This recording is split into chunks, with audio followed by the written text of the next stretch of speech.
그래서 뭐 좀 남들과는 다른 좀 약간 복잡하지만 좀 약간 실험적인 이런 형태의 녹음들을 계속 해왔는데, 그렇게 할 수밖에 없던 게 저도 옛날에 녹음실을 자그맣게 한번 해봤지만 이게 지금 너무나도 많은 스테레오하고 사운드 녹음할 수 있는 너무나 많거든요. 그거는 거의 임금에 담는 것밖에 안 됩니다. 회사가 유지가 안 되고. 그래서 변하지 않으면 살아남을 수가 없는 거죠. 그래서 그리고 얼마나 많은 그 개인용 뭐 홈 레코딩 장비가 좋은 게 많습니까? 이제 뭐 그렇게 계속 단가는 계속 떨어져 가고 있고, 회사를 유지하려면 이제 안 되거든요. 유지 자체가 어려운 상황. 임금에 담는 것밖에 안 되는데 음향 제작하는 졸업생들 엄청나게 넘쳐나고, 또 장비가 좋아서 대충 얼랑뚱땅 녹음해도 웬만큼 더 나와주니까 그 차이가 이제 굉장히 줄어드는 거죠. 옛날에는 뭐 초보자가 40 만들고 전문가가 뭐 90을 만들었다면 지금 초보자도 60 이상은 다 내버리기 때문에 그 간극이 점점 줄어들고, 그러니까 계속 단가는 떨어지고 회사는 점점 어려워지는 이런 형태가 돼서 나름대로 이제 변화의 과정에서 다양한 것들을 해본 것들이고, 또 그런 것들에 대해서 이론적인 지식부터 해가지고 개인적으로 지식에 대한 탐구욕이 있어서 이제 계속 이런 걸 해봤습니다. 예, 오늘의 주제는 이제 대부분 아까 보면 서라운드였죠. 오늘의 주제는 이제 VR 해가지고 1인칭 시점의 오디오입니다. 핵심이죠. VR 오디오의 특징은요, 그러면 VR을 이해해 주셔야 됩니다. VR은 비디오 파트가 있고 오디오 파트가 있겠죠. 비디오 파트 그냥 어렵지 않습니다. 어떻게 하냐면 이 카메라가 있잖아요. 이거는 이제 뭐 이렇게 많을 수도 있고요. 이거는 이제 딱 두 개밖에 없죠. 180도씩 얘가 찍어내고 얘가 찍어내면 됩니다. 이거는 이제 얘는 요만큼만 찍어내고 요만큼 찍어내가지고 붙이면 되죠. 우리는 그 작업을 스티칭이라고 이야기합니다. 붙이면 됩니다. 이렇게 붙여나가면 위로 쳐다보는 카메라까지 다 하면 밑으로는 볼 필요가 없겠죠. 바닥은 별로 의미가 없기 때문에. 그래서 이렇게 되면 이 방구 형태의 360도 공간이 다 화면이 나옵니다. 그래서 내가 이쪽을 쳐다보면 사람이 움직이는 트래커 장치가 얘가 지금 어디를 보고 있다고 이렇게 보여주면 그쪽 화면만 보여주면 되겠죠. 굉장히 간단합니다. 간단하고, 이거는 이 전선톡도 이 화질, 그리고 제일 중요한 게 화질이겠죠. 화질, 그 트래킹 장치, 화질, 전선속도 뭐 이런 것들만 정확하게만 되면 이거 몰입감 느끼는 거 아무 문제가 없습니다. 어떻게 보여주지 굉장히 어렵죠. 뭐 HMD로 보여줄 수도 있고요, 큰 화면으로 보여줄 수도 있고, 어쨌든 이거는 보여주는 것들은 됩니다. 제일 중요한 건 이걸 갖다가 얼마나 세세하게 자동적으로 잘 이어줄 건가, 스티칭을 해줄 건가, 그게 이제 굉장히 큰 거죠. 고프로 같은 경우는 그래서 칼라라는 회사를 인수를 해가지고 이게 정상적으로 잘 이루어지게끔 하는 그런 일을 하고 있지 않습니까? 사람들은 이래? 음향도 이렇게 하면 되겠네. 단일 지향성 마이크로폰 가지고 이렇게 다 넣으면 되지 않겠네, 이렇게 생각을 합니다. 이렇게 하면 될까요, 안 될까요? 돼요. 대충 별랑뚱땅 되거든. 근데 그거는 굉장히 모르고 하는 겁니다. 소리에 대해서.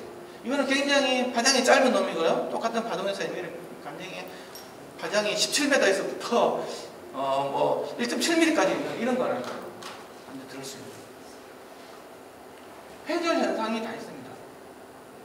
소위 말해서 저음은 다 넘어갑니다. 여기서 빛이 있으면 빨간 빛은 뭐 뒤에 있는 것도 나오고 이렇게 안 나타나는 거죠. 내가 보면 이것만 보여주면 되거든요. 소리는 내 카메라 쳐다보고 있는데 뒤에 화면이 뒤에 영상이 이렇게 앞에 화면에 이렇게 빨간 부분이 있잖아요. 그래서 막 섞이고 하는 이런 일이 없겠죠. 근데 음향에서는 그런 일이 생긴다는 거예요. 그래서 단순히 이렇게 해도 되기는 되지만, 왜냐 그러면 지향성이 되고 이쪽을 많이 잡히니까. 그런데 주파수별로 지향성이 다 달라져 버린다는 게 문제가 됩니다.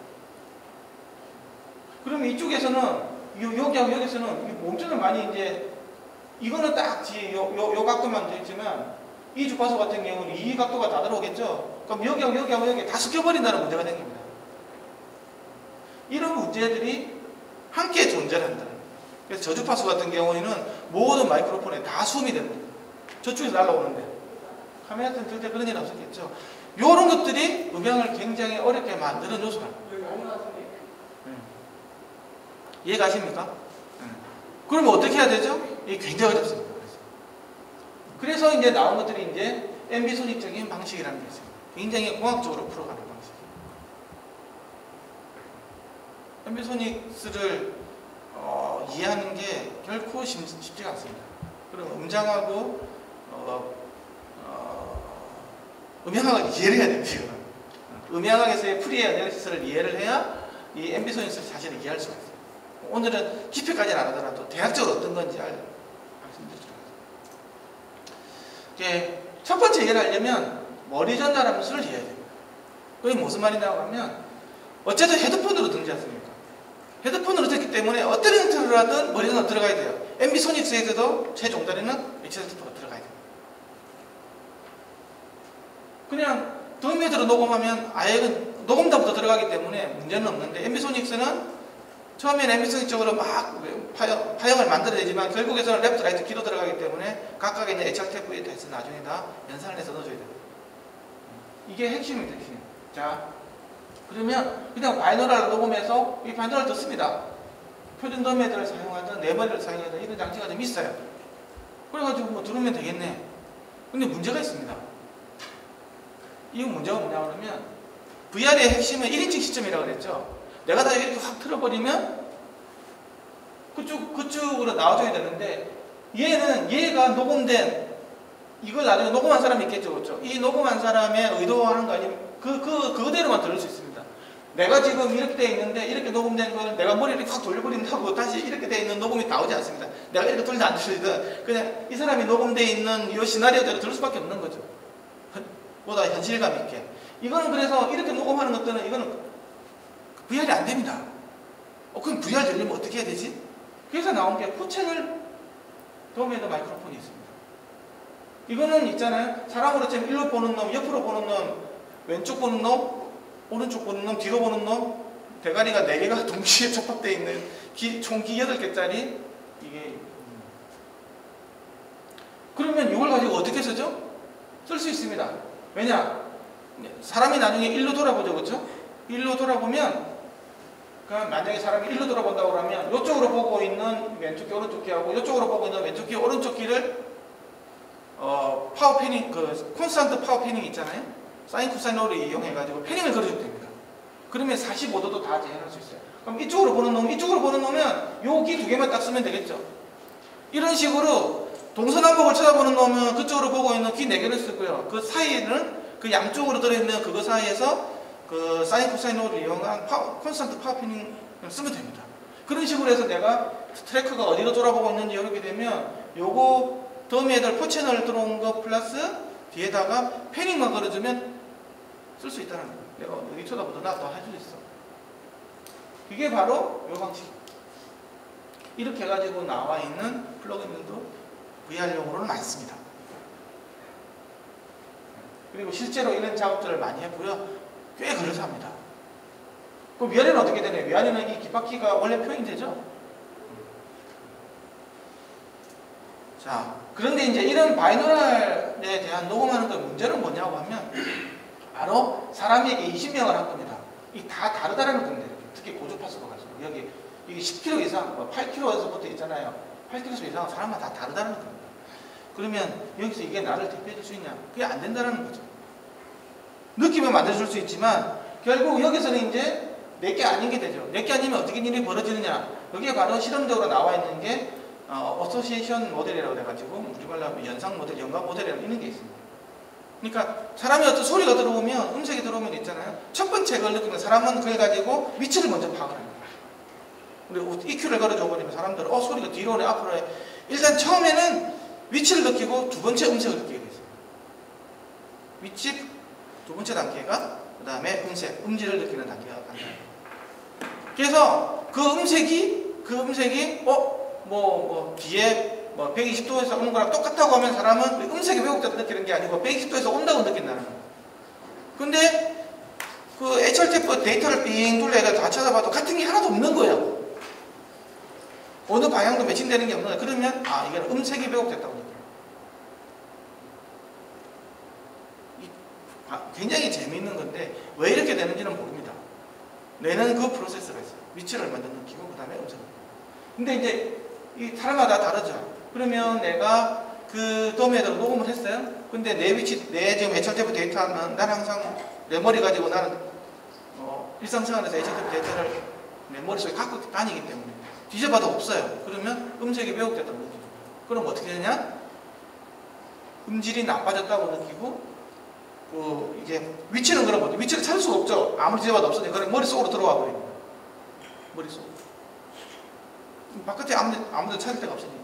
그런 식으로 해서 음질이 왜곡된 머리 내에서 음성이 정의되는 아주 더러운 그 소리가 나온다. 이해가십니까? 그래서 우리가 이어폰, 헤드폰으로 음악을 들으면 다 머릿속에 들어가 버립니다. 여기서 노래 부르고, 여기서 기타 치고, 색스폰 여기 있고, 피아노 여기 있고, 다 이렇게 가버리는 거죠. 그게 이제 아까 HRTF 이야기고요. 그 다음 앰비소닉스입니다. 앰비소닉스는 기본적으로는 있잖아요. 우리가 음향을 조금 이해하시는 분은 MS 기법하고 유사합니다.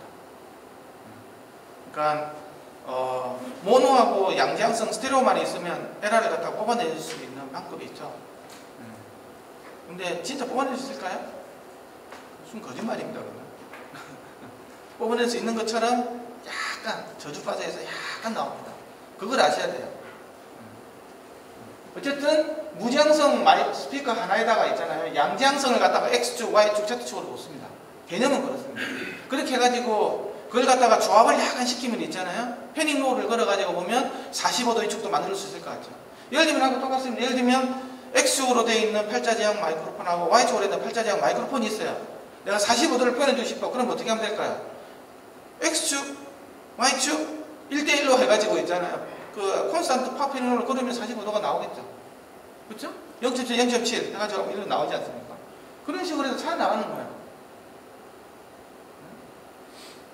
이런 개념으로 가지고 Z축도 적당하게 넣어주면 이쪽에서 오는 소리도 만들 수 있겠죠. X축, Y축 적절한 데다가 Z축 성분 적당하게 넣어줘가지고 그 다음에 무지향 성분 넣어주면 이렇게 나오겠죠. 이런 식으로 해서 이게 해서 내가 사람이 이렇게 돌아보면 이쪽 소리도 내줘야 되고 이렇게 되는 거 있지 않습니까? 그걸 찾아가는 게 바로 앰비소닉스예요.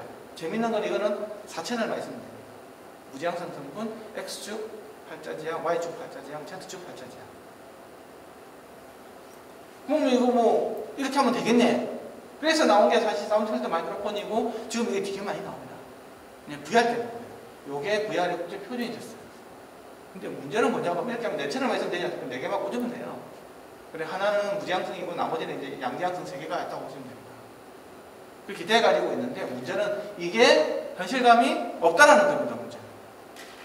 왜 없을까요? 공학적으로도 없습니다. 비스무리한 느낌만 나옵니다. 자, 그래서 나온 게 이걸 갖다가 차수가 더 높인 있잖아요. 마이크로폰을 이제 9개도 달아보고 사람들이 보면 단일 지향성 이렇게 마이크로폰 많이 단 거 아닙니까? 이렇게 생각하는데 전혀 그거하고 상관이 없습니다. 이게 다 무지향성 마이크로폰이에요. 그런 개념이 아니고 아까 말한 단일 지향성 여러 개 쭉쭉쭉 달아가지고 하는 사람들 그렇게 생각을 하면 음향에 대해서 하나도 모르는 사람입니다. 어쨌든 이런 다양한 20몇 개 이렇게 달아서 녹음된 그 시그널 가지고 연산하는 겁니다. 뒤에서 이제 시그널 프로세싱을 해서 이제 일종의 프리 애널리시스 같은 공간에 대한 스페셜 프리 애널리시스를 가지고 풀어나가는 과정입니다. 공학적으로. 그렇게 해서 이제 만들어 나가는데 요것도 문제가 있다는 거죠. 자, 보면 아까 영차가 이제 무지향만 하는 겁니다. 무지향만 하면 이렇게 나와요. 이게 주파수 축입니다. 그 다음에 1차가 넣어주면 1차 성분은 여기에 좀 많이 모여, 이쪽이 좀 많이 모였고 2차는 이쪽에 에너지가 많고 3차는 남은 거는 이쪽에 에너지가 많고 4차는 여기에 에너지가 많고 이렇게 가죠. 5차부터 1차까지. 이게 0차는 무지향 성분이고요. 1차 성분은 아까 X축 팔자지향, Z축 팔자지향, Y 이렇게 X, Y, Z 이렇게 팔자지향이고 그 다음에 사극자, 쌍극자고 사극자한테 이렇게 가는 거고요. 그래서 내가 아까 앰비소닉은 1차까지 있다고 그랬잖아요. 그럼 이거하고 하나, 둘, 셋, 넷, 이 마이크로폰이 4채널이 필요한 겁니다. 그 2차 마이크로폰만 하나, 둘, 셋, 넷, 5, 6, 7, 8, 9개가 필요하고요. 3차 방식만 하나, 둘, 셋, 넷, 5, 6, 7, 8, 9, 10, 11, 12, 13, 14, 16 채널이 필요한 겁니다. 이런 지향성을 갖고 있죠. 마이크로폰이 이런 지향성을 만들어줄 수가 없겠죠. 단일해가지고. 그래서 연산을 막 해가지고 여러 개 들어 연산을 해가지고 이런 지향성을 잘 만들어내는 겁니다. 연산을 해서. 그래가지고 이런 지향성하고 이런 것들 다 섞어가지고 이쪽에서 오는 소리, 이쪽에서 오는 소리를 만들어낸다는 거죠, 결론은. 그래서 그냥 마이크로폰 들어오는 그 자체의 소리를 A 포맷이라고 그러고요. 이런 식으로 막 만들어준, 다시 가공해준 포맷을 B 포맷이라고 합니다. 이 B 포맷을 가지고 이제 우리가 말하는 파워 패닝을 쓰는 거죠. 그러면 3차까지 하면 아까 열 몇 개 필요하다고 그랬죠, 그렇죠? 4개, 9개, 11, 12, 13, 16개 필요하다고 그랬잖아요, 그렇죠? 근데 웃긴 거는 이게 아까 3차까지면 얼마였습니까? 이게 아까 16개였죠. 그렇게 돼버리면 한 200Hz까지는 거의 퍼펙트리하게 원래 웨이브 프론트를 만들어줄 수가 있어요. 그 느낌이나. 그런데 2kg를 내주려고 했잖아요. 가장이 짧은 놈을 내주려면 10차 정도 가야 그쪽에서 오는 웨이브 프론트를 만들 수 있습니다. 그럼 10차면 몇 개입니까? 이게 마이크로폰이 몇 개가 필요하겠어요? 11의 제곱이면 121개죠. 마이크로폰이 121개 채널이 필요해야 2kHz 이상도 표현할 수 있다는 겁니다. 우리가 MX 써가지고 어쩌고저쩌고 하는 것들이 있잖아요. 이거는 3차가 아니고 1차였죠. 네? 1차는 사실 200Hz도 다 표현을 못해요. 그냥 에너지가 큰 저주파수만 이렇게 이런 느낌만 내는 거고 고주파수는 하나도 못 만들어냈다는 거죠. 그게 우리가 알고 있는 MS 방식이에요.